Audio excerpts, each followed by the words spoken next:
Commissioner County Manarok Isaac Masinde olando ni idhi chak pimo pi e boma Manarok kod aluora mare kaluwore gi oro masani okwako thoth gwenge mapacho ka. Kanolosi e apisi mare boma Manarok, Masinde wacho ni okwayo jodak mondo mi oti maber gi pi matin mantie.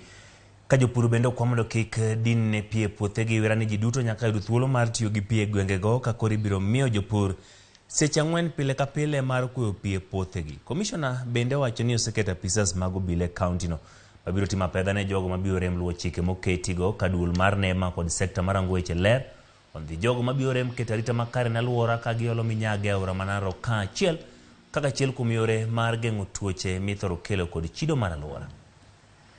Ni jambo la kushangaza sana. Tumekaa kama miezi 5 hatujapata maji, tunahangaika na maji na watu wanafungulia sewage na hayo maji ndio anaenda kusafisha tupate maji ya kunywa. Ile kitu inafanya hii mambo ifanyike ni NEMA, sababu NEMA haifanyi kazi yake. Haisuii watu kufungulia sewage kwa hii mtaro, haisuii watu kufungulia maji kwa hiyo sewage kwa mto, na hii maji kila mtu anakunywa. Hata yule anafungulia akifikiria kunywa hapa atakunywa pale pengine. Hii kiangazi ambayo imekuwa inaendelea imeaffect mambo ya maji hapa Narok Town.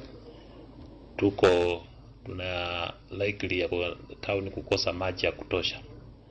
Nataka nichukue nafasi hii kwanza niwaambie wananchi wa Narok kwanza kuanzia leo wakiwa makini sana na maji ile ambayo watakuwa wanapata.